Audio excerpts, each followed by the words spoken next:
नमस्कार, माझं नाव नीरव अमोल पाटोळे. सर्वप्रथम सर्व महापुरुषांना अभिवादन करतो. आज चांगलं वाटतंय, आज आपण सर्वजण इथं एक समाज म्हणून एकत्रित ह्या सामाजिक न्याय संघर्ष मोर्चासाठी इथं उपस्थित राहिलो आहोत. मला चांगलं वाटतंय, माझे वडील अमोल अरुण पाटोळे व त्यांचे सर्व सहकारी मित्रांच्या पुढाकाराने आज हा मोर्चा पार पडत आहे. मी आज तुमच्या समोर एक युथ म्हणून बोलणार आहे. मला एक गोष्ट सांगा, 1 ऑगस्ट 2024 रोजी जर सुप्रीम कोर्टच्या 6 बेंचच्या सुप्रीम कोर्टनं जर हा ऑर्डर पास केला असेल की तुमच्या राज्यामध्ये आरक्षण उपवर्गीकरणाचा आदेश तुम्ही अंमलबजावणी करा, इम्प्लिमेंटेशन करा, तर ह्याची इम्प्लिमेंटेशन आपल्या महाराष्ट्र स्टेटमध्ये का नाही झाली? बाकीच्या राज्यांमध्ये जर ह्याची होत आहे तर आपल्या राज्यामध्ये याची इम्प्लिमेंटेशन का नाही झाली? हाच प्रश्न आपण राज्य सरकारला विचारायला आलेलो आहोत. आपला हा लढा कुठल्या समाजाशी नाहीये ना, आपला हा लढा या राज्य सरकारशी आहे. आणि डॉक्टर बाबासाहेब आंबेडकरांनी लिहिलेल्या कॉन्स्टिट्यूशनची रिस्पेक्ट ठेवून त्या कॉन्स्टिट्युशनल वे मधून आपण हा प्रश्न या राज्य सरकारला विचारायला आलेलो आहोत. आमच्या मागण्या फक्त एज्युकेशनल सेक्टर आणि एम्प्लॉयमेंट सेक्टर मध्येच आहेत. एज्युकेशनल सेक्टर मध्ये का, तर आमची मुलं IAS officer, IPS, IRS, IFS असे बनू शकतात. डॉक्टर, जजेस, लॉयर्स बनण्यासाठी आमचे दरवाजे ओपन होऊ शकतात. आणि राहिला विषय एम्प्लॉयमेंटचा, तर प्रत्येक गव्हर्नमेंट सेक्टरमध्ये आमच्यासाठी किमान 1 ते 2 जागा तरी अवेलेबल होतील.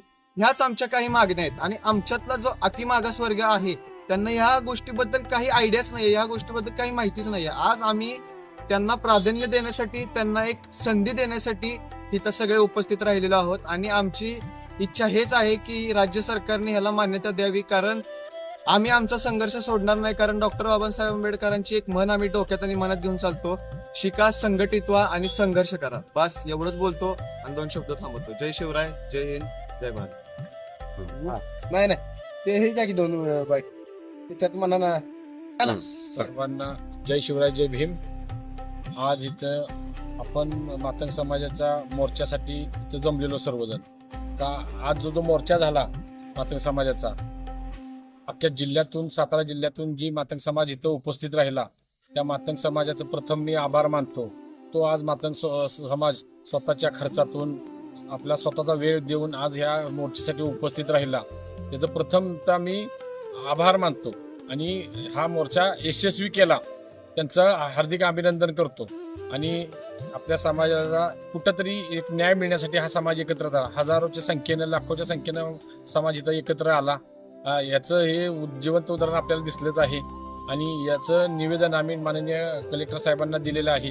कलेक्टर साहेबांना निवेदन देताना आम्ही अशी मागणी केली की कलेक्टर साहेब, तुम्ही आमची ही मागणी माननीय देवेंद्र फडणवीस साहेब यांना ह्या अधिवेशनात इम्प्लिमेंट करावं. मातंग समाजाला ते देवेंद्र फडणवीस न्याय देतीलच, पण त्या न्याय देताना हे लवकरात लवकर द्यावे आणि मातंग समाजाची कुठं उन्नती होईल आणि मातंग समाजावर इतर तत्सम 58-57 जाती आहेत त्यांचा बी उद्धार व्हावा, अतिवंचित समाजाचा उद्धार व्हावा, हे आपल्या मागणीसाठी माननीय कलेक्टर साहेबांना आम्ही निवेदन सांगितलेलं आहे. आणि ह्या मोर्चा प्रचंड ताकदीनं मातंग समाजाने यशस्वी करून दाखवला. यात कोणाचं गट तट नाही. स्वतः मातंग समाजाच्या प्रत्येक कार्यकर्त्यानं, सर्व संघटनीय पक्षांनी इथं मातंग जिल्ह्यातून फलटण असून 11 तालुक्यातली लोक आली आणि त्या लोकांनी आज हा मातंग समाजाचा मोर्चा यशस्वी करून दाखवला. आणि प्रथम त्या परत एकदा पुन्हा ते सांगतो की मातंग समाजाचा आभार मानतो मी. धन्यवाद. जय लहुजी, जय संविधान, जय भीम. जय लहुजी. डॉक्टर बाबासाहेब आंबेडकरांचा विजय. छत्रपती शिवाजी महाराजांचा विजय. बाबासाहेब आंबेडकरांचा, विजय. अण्णाभाऊ साठेंचा विजय.